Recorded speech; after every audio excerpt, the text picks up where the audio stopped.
A new era of Tennessee Titans football is upon us with the arrival of Brian Callahan as the head coach. How is Tennessee built for year one? We're examining the state of the Titans roster today on the Locked On NFL Scouting Podcast.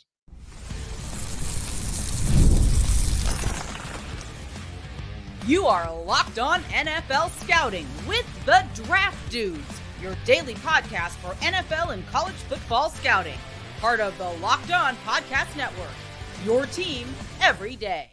What's better than this? It's guys being dudes here on the Locked On NFL Scouting Podcast. We're the Draft Dudes. I'm Joe Marino from Locked On Bills. He's Kyle Crabbs from Locked On Dolphins.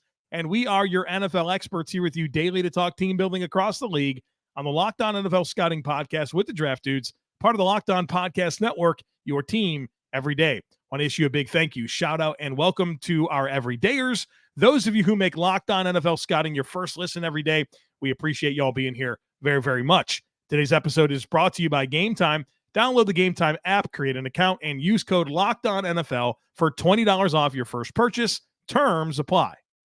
Joseph, nice outfit. Thank you. I feel like I saw it already this week. Yeah, wore it 3 days in a row on this podcast.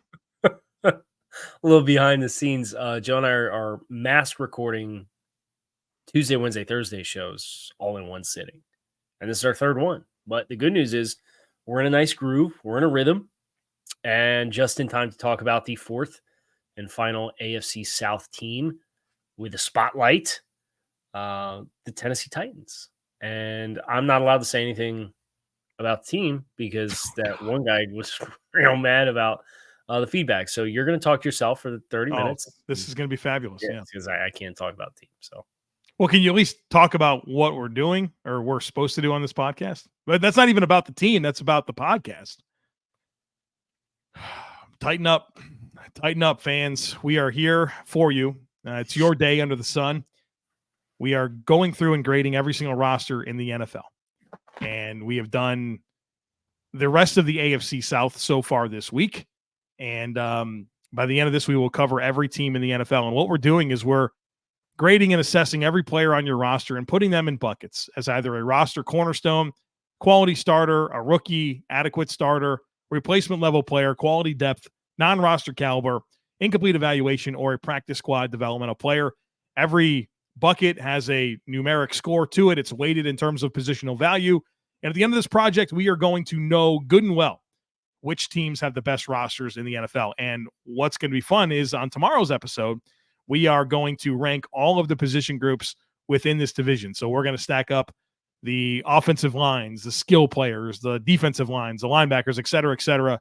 And that should be a fun conversation that surely nobody is going to disagree with. But as we shift gears here and we start to focus in on this Titans team and we focus in on the offensive side of the football, what's really, really fascinating to me is this marriage of Brian Callahan as the head coach and rolling with Will Levis as the quarterback. And Brian Callahan, known for the West Coast offense. And you heard in his introductory press conference talking about precision timing and route depth and all of that being really, really, really important for what this offense is going to be. And what's fascinating, we'll talk about how they built the receivers up around Will Levis and all that. We're going to get to that. But Will Levis, when I think of him as a player, I don't necessarily think, you know what the best scheme fit for Will Levis is? West Coast offense, where it's about timing and precision passing and route depth and everything being on schedule. Where Will Levis is built like an action figure. He runs like a fullback, and he's got access to the entire field because of his arm talent, not necessarily a timing guy.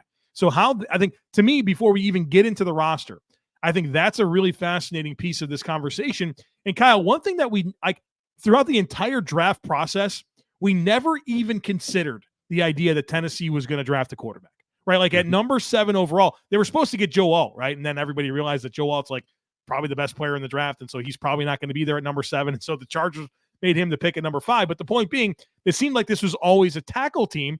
And there's other quarterbacks. You had Michael Penix go right after the next pick. You had Bo Nix go at 12. You had J.J. McCarthy go at 10. So, like, if they wanted to go with a quarterback, there were certainly options that they can consider, but there was definitely at least giving this year to Will Levis to find out what he can do with that physical upside in this scheme. I'm very, very fascinated to see how this comes together.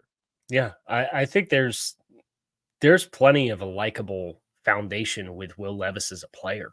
And I thought he showed some growth versus the last year at Kentucky. Obviously, his next to last season in Kentucky was better than his final season at Kentucky. And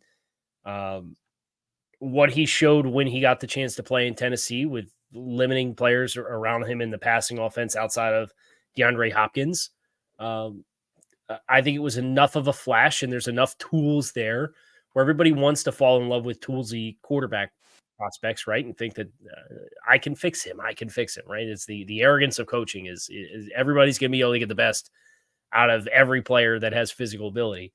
But I think, to your point, the importance of the skill players around Will Levis in the midst of the scheme change, I think it makes the talent around him that much more important to have as really strong assets. And you think about DeAndre Hopkins, even at this stage of his career, one of the best route runners in the league, right? Really good hands, great ball skills.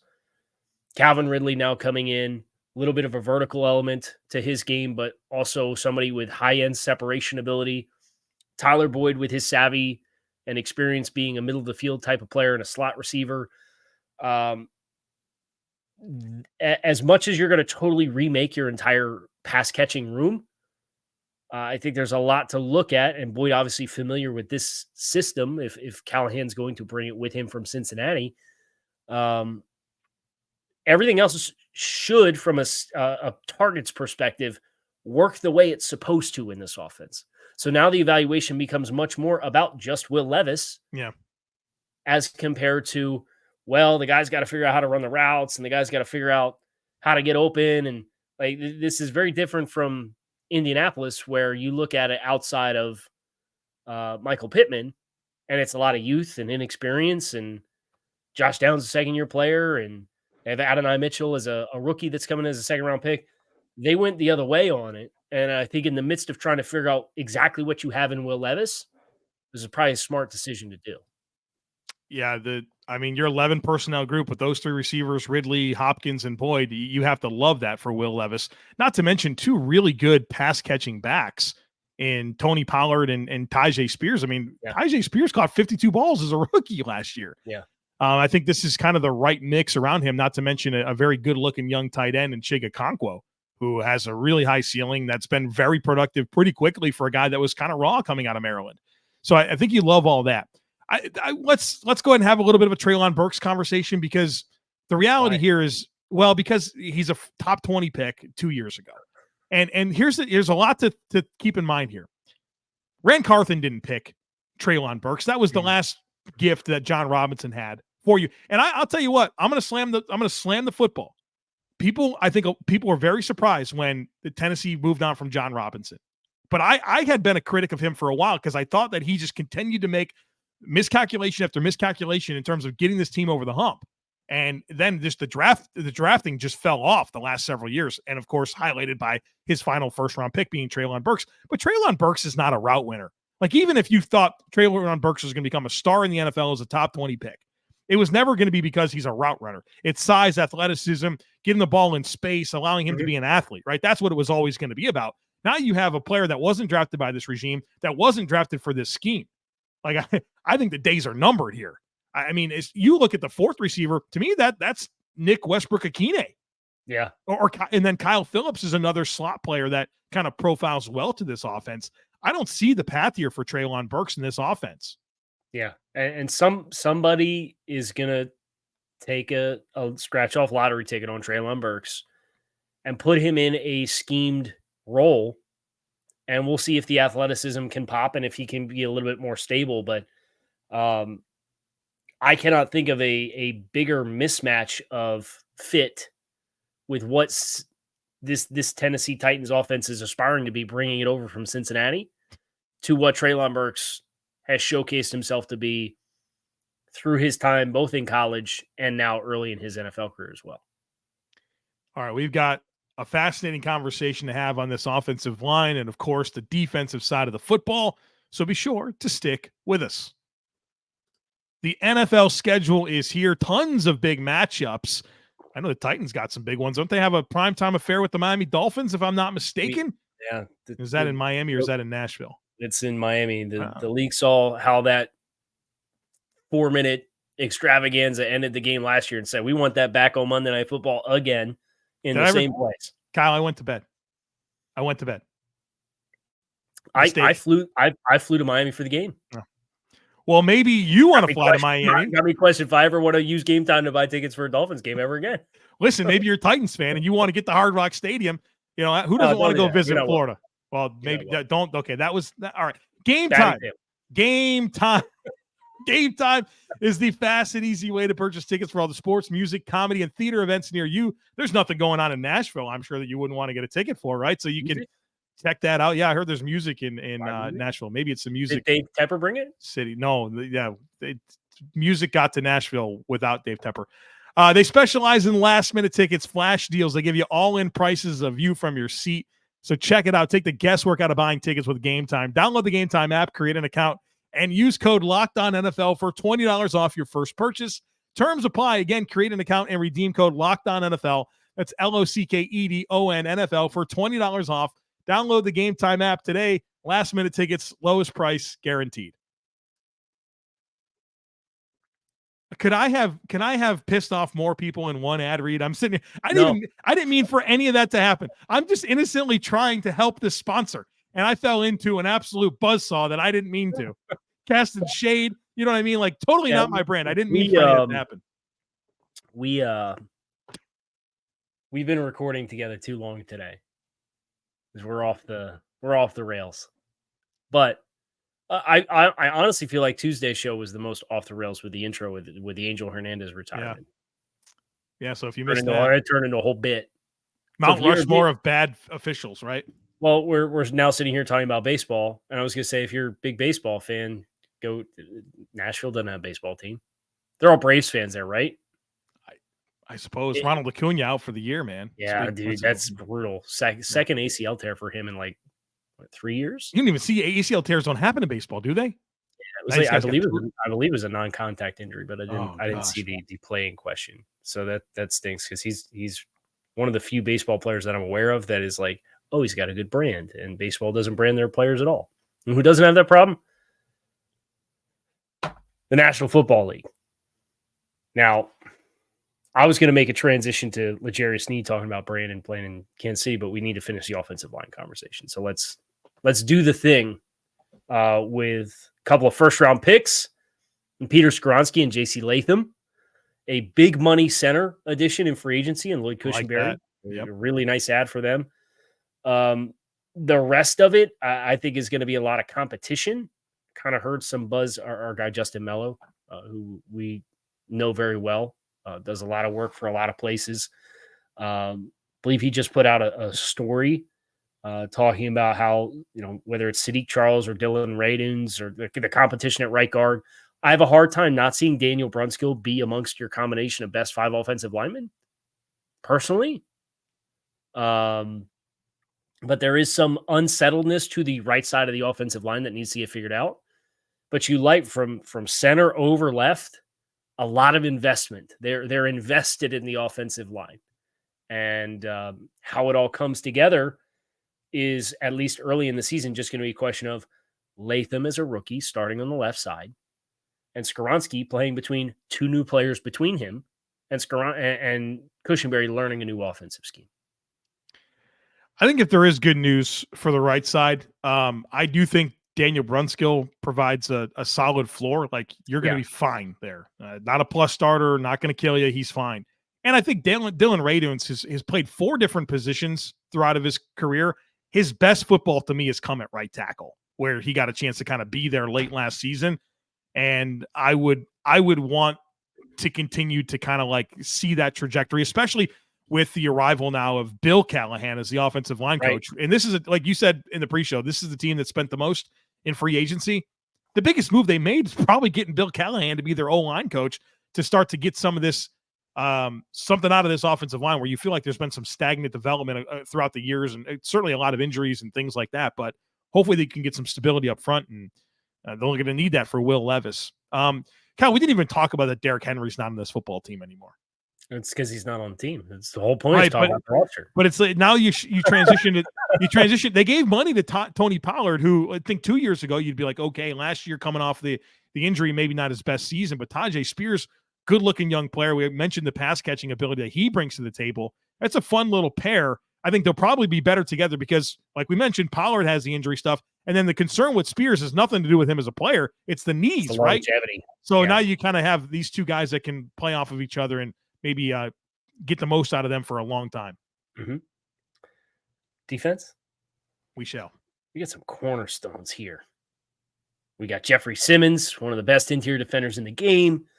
We have the trade for L'Jarius Snead, who the Titans got at really good value to trade for. It sounds like there's some concerns about like longevity of him, but hey, Tennessee's not concerned about your knee issues, man. We're going to be all right. And then they have a couple other like guys that were already good players between Roger McCreary and Harold Landry and Amani Hooker. I think that nucleus for them between the cornerstone players of Snead and Simmons and then the quality starters gives them a really nice defensive foundation for year one. And then the question is all the other newness with signing Chidobe Awuzie and bringing in Kenneth Murray and his struggles after being a first-round pick and what does he give you? And Jack Gibbens played over 700 snaps, I believe, last year and higher flashed quite a bit. But Jack Gibbens has to build on that because if they don't, I think there's some questions with the inexperience at the second level. And then Kenneth Murray, if that's your answer, I don't feel great about that for them. So I think there's enough good with the defense in its totality between the cornerstones and quality starters that it's going to give you the framework to build around. It's just how everything else that's new kind of comes together for them. L'Jarius needs an unbelievable addition to this football team because he's one of the very few guys that you can say, okay, who's the other team's number one? And he's literally going to pretty much take that guy away. I mean, that's the type of player that he is. That's a math-changing type player, right? That changes everything about how you space the field on the defensive side of the football. You can man up Snead and zone it up everywhere else. Man, you got a lot of numbers to play with that spacing, which is pretty exciting for this Tennessee team. So that's a huge addition. You mentioned Jack Gibbens. He's definitely an X factor for this group. Playing next to Azeez Al-Shaair, who had a really good season and parlayed that into a nice deal with another team, with Houston. Houston, he stays in the division. Yeah. Familiar with D'Amico Ryans. But, yeah, I think Jack Gibbens, to me, is an X factor for this team. And then also Elijah Molden. And they moved him back to kind of playing like a more traditional deep safety look. Of course, there's always versatility that comes with safety, playing in the slot and playing in the box. But, no longer a true like nickel player where I think they've had some success with that. Like I think Amani Hooker is a great example of that. And so how he continues to develop there, I think is going to be really, really important for this group. Then they bring in Chidobe Awuzie, who coming off of an ACL platoon wasn't quite himself. No, yeah, he platooned with DJ Turner with Cincy, and now he's certainly going to have a full-time opportunity here. You can't rely on Caleb Farley to do anything. So hopefully I think the good news here is if your weak link of your secondary is Chidobe Awuzie, I think you're probably in pretty good shape. Right. Roger McCreary is also a stud. We have him labeled as a quality starter. Mm-hmm. And obviously they're tapping into that Baltimore Ravens Mike McDonald coaching tree with their defensive coordinator. So one thing that I did earlier this week for Locked On Dolphins, Miami's doing the same thing with Anthony Weaver, is they had a lot of rotation up front, and the guys in the back seven were kind of the guys that played, unless there was injuries. There was a bunch of guys in the secondary that played 900-plus snaps last year for that Ravens team. So if that same ideology is going to be applied here, your guys are your guys.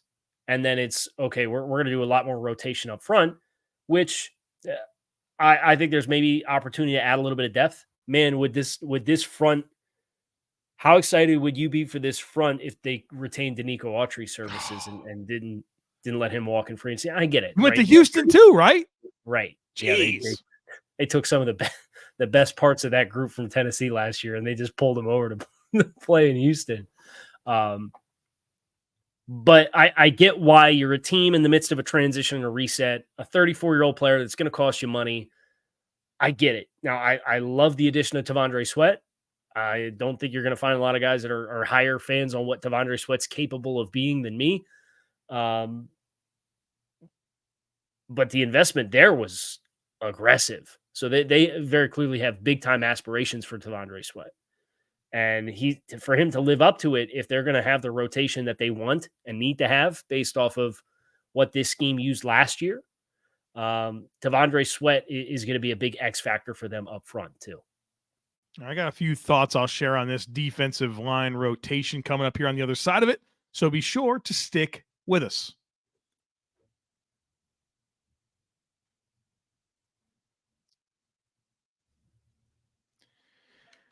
I like a lot of this front. I think Harold Landry, as the season moved along, you felt like he was more and more himself, right? Impact edge rusher.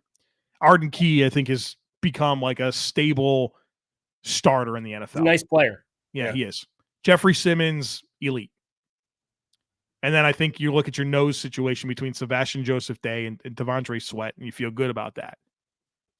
But I think when you start getting into the next wave, I think that's where you're looking for some guys to really step up, whether that's a Rashad Weaver, whether that's a Marlon Davidson, who's was like a top 45 pick by Atlanta in 2020, very quiet career. Like, I think to me, that's where I'm looking for is those pieces of the rotation to really show up. I think that's going to be really important because defensively, like you mentioned, there are cornerstones here. But I think there are some holes to poke, whether it is some of the defensive line depth and this linebacker core coming together. And you mentioned coming off the Baltimore coaching staff, Patrick Queen and Roquan Smith was a heck of a pair.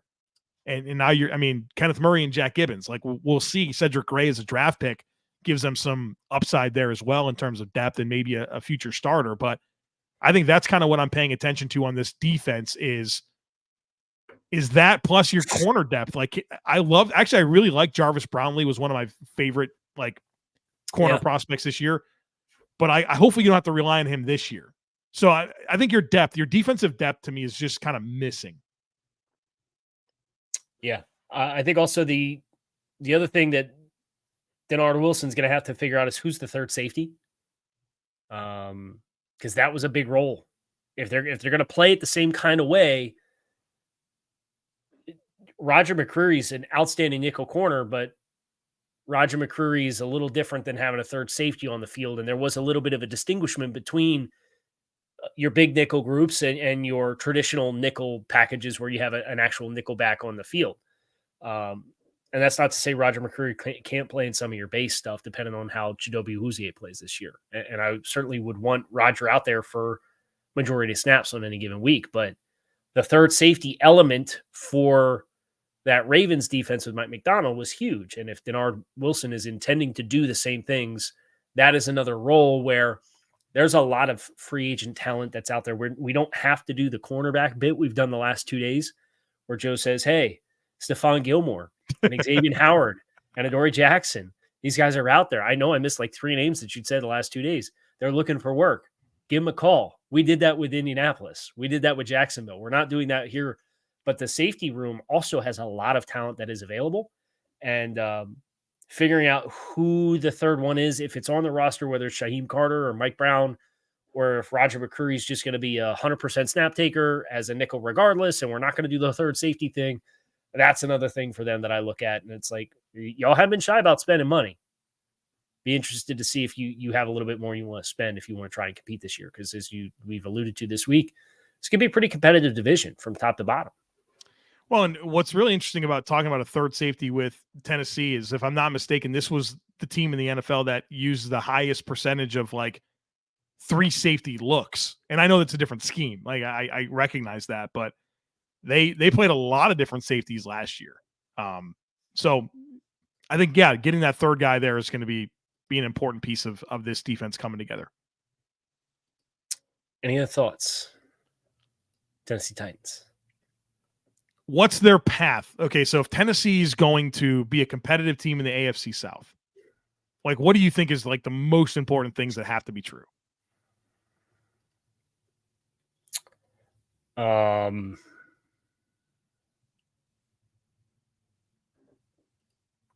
Callahan's got to work his magic with the right side of the offensive line. Well, Skoronski had plenty of room to grow. He played snaps. I think there were ups and downs. He's got to develop. He's a top 15 pick. You expect that he would. J.C. Latham playing left tackle. Bill Callahan's going to have to work his magic for this offensive line to be a strength for this team. I think that's one thing. And then I think you're going to have to stay healthy up front defensively because right now I don't think you have the depth. Yeah. Well, don't miss tomorrow. You want to see how Tennessee stacks up with the rest of the division? We will tell you exactly that tomorrow. We'll do it. And we're sure we'll upset a few folks along the way, but we're just going to do our best and give it the old college try. I'm Kyle Crabbs. He's Joe Marino. You can find us on YouTube or wherever you listen to your favorite podcast. We appreciate you guys checking out Locked On NFL Scouting, making it a great rest of your day. And we will be back again tomorrow to close out the week.